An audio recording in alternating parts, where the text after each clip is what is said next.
Baeyer-Villiger oxidation, or this is also known as Baeyer-Villiger rearrangement. This Baeyer-Villiger oxidation, this organic reaction was very famous organic reaction and was reported in 1899.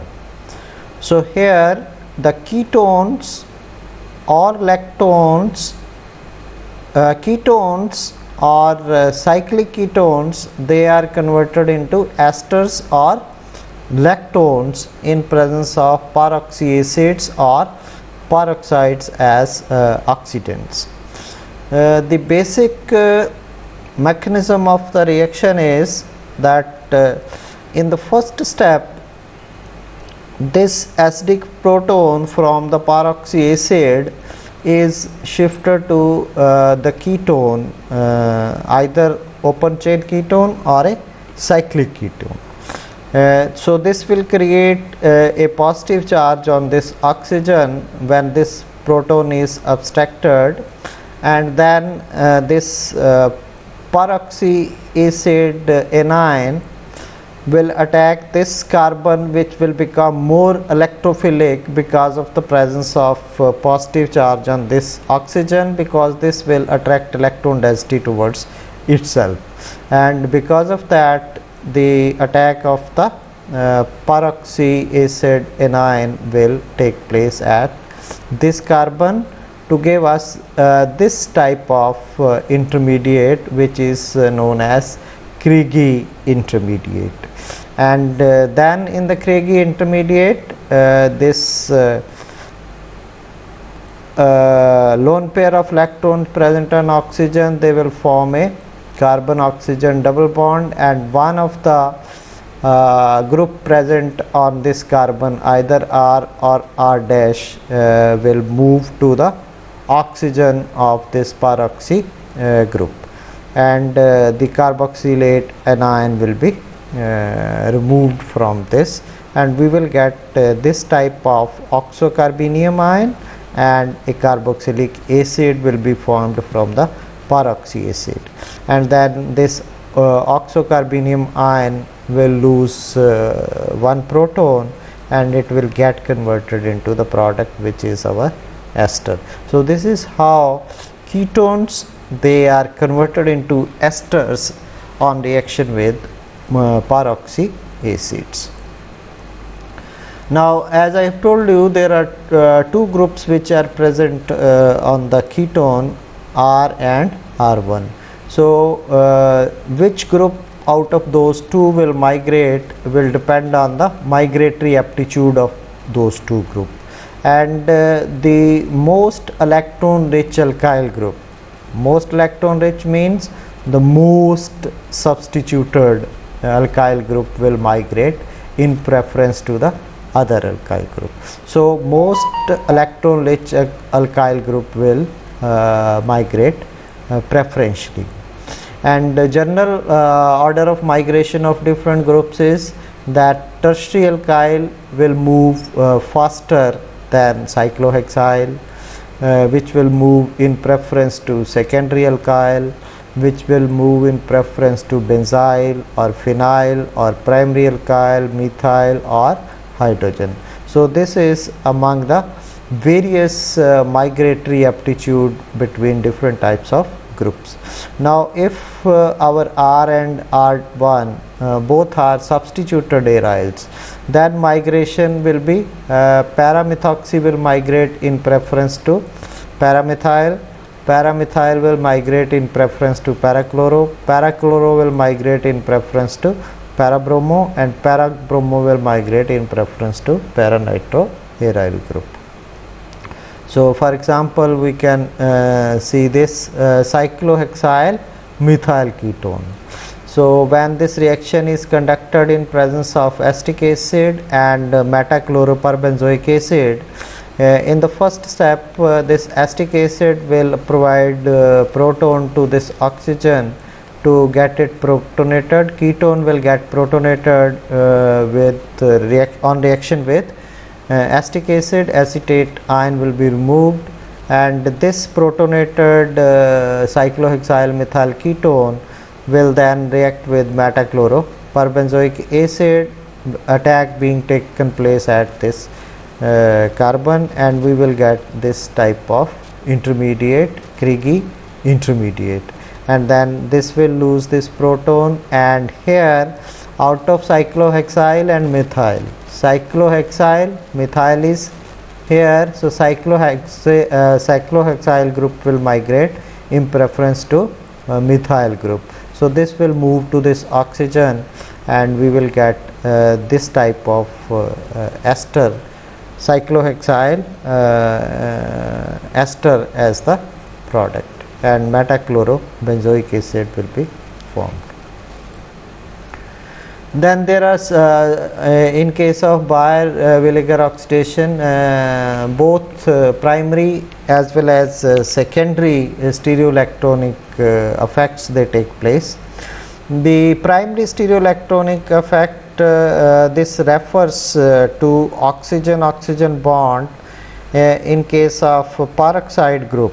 So this is oxygen-oxygen bond, and this group should be anti-parallel to the group which migrates. Rm is the group which is migrating. So when both of these, they are anti-parallel to each other, we can see over here, this is R group which is migrating Rm, and this is the oxygen-oxygen bond in case of peroxide group, and both of these, they are anti-parallel, and when these are anti-parallel to each other, then there is a optimal overlap of sigma orbitals of the migrating group and sigma anti-bonding orbital of the peroxide group. These are the sigma anti-bonding groups of peroxide group, and here the optimal overlap of these take place, and because of this, this is the example of primary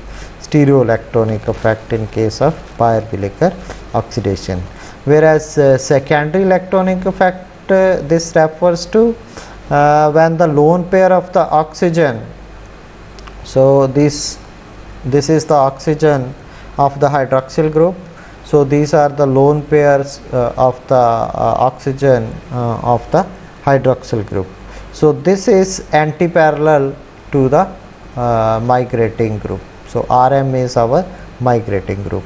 So here also there will be optimal overlap of the oxygen non-bonding orbitals and sigma anti-bonding orbitals of the migrating group. So this will create a secondary stereolactonic effect. So this will lead to the formation of different types of Baeyer-Villiger oxidation products.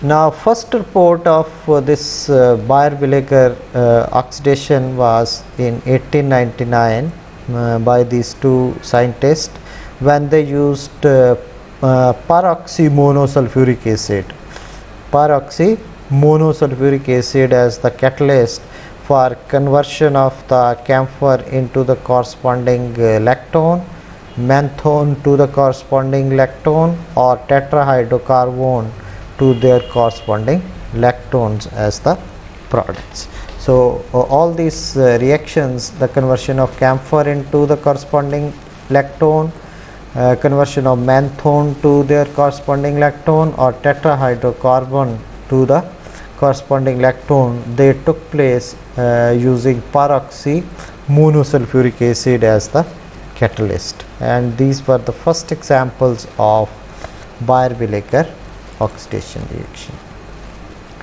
Then recently in 2002, enantioselective Baeyer-Villiger oxidation reactions, they have also been demonstrated. So when this chiral bisflavin reagent was used as the catalyst, where trans-cyclohexane 1,2-diamine, trans-cyclohexane 1,2-diamines, they act as backbone for effective catalyst, which is used for conversion of these types of cyclobutane ketones, say R4-phenyl dihydrofuran 3-one this one, and S4-phenyl dihydrofuran 2-one, they are formed as the product from the Baeyer-Villiger oxidation of this.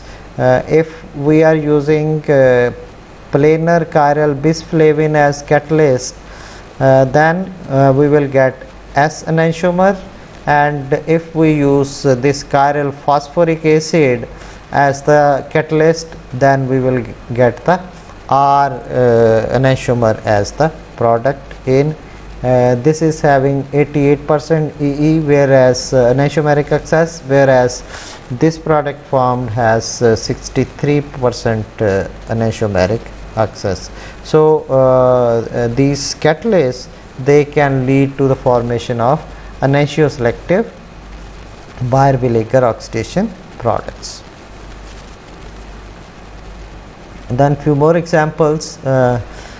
This tetrahydronaphthalene 2-acetate ketone, this undergoes Baeyer-Villiger oxidation in presence of m-chloroperbenzoic acid as catalyst, and benzoxipene acetate, they are formed as the product. So basically these ketones, they are converted into the corresponding lactones as the product, and we can say that 6-membered ring is converted into a 7-membered ring product.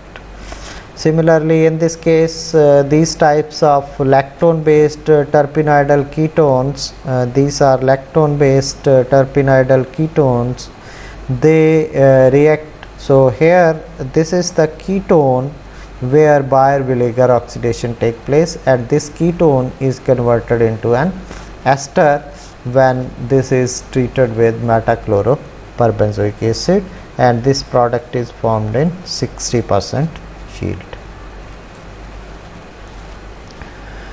Then beta lactam ketone derivatives, these are the beta lactam ketone derivatives, and we can say that this is a selective Baeyer-Villiger oxidation, because this hydroxyl group or this lactam group, they are not affected by m-chloroperbenzoic acid.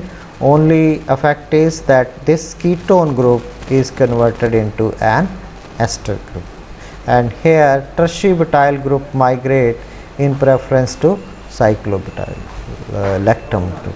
So this beta lactam group does not migrate, but this tertiary butyl group migrates in preference to this group, and likewise we will get this ester as the product. Then in this example, the cycloalkyl ketones, these types of cycloalkyl ketones in presence of these zirconium selene catalyst, they gave us two types of products, normal product and this abnormal product. So here the migration of this group take place, whereas here the migration of the this group take place. So we will get likewise this abnormal ester or this normal ester. So normal ester is formed in 26% yield with an enantioselective enantiomeric excess of the order of 82%, whereas abnormal product is formed only in 12% yield, but the enantiomeric excess of this product formed is 99%. Then in synthesis of some biologically active molecules, this Baeyer-Villiger oxidation has been used. For example, joapetanol, which is a biologically active molecule, and this occurs naturally in geopetal plant, which is present in Mexico, and this is used to induce menstruation and labor pains in case of ladies.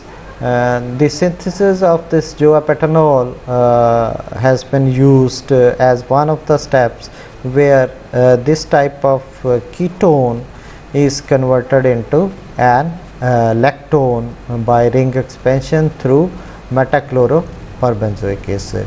and then this lactone through different steps is converted into this natural product, which is very biologically active molecule and used to cure these diseases.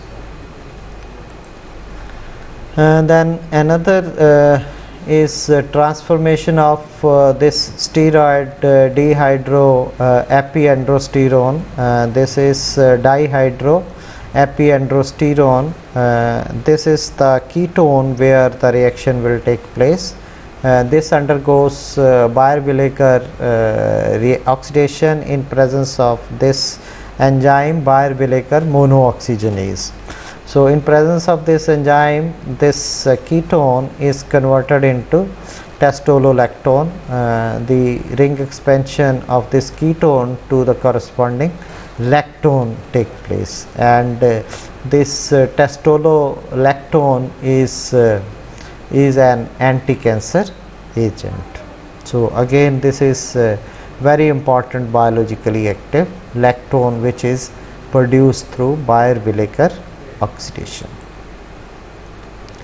Then this is also utilized to afford one marine natural product, albionone, this one, and this is formed from the corresponding imidazole, this one.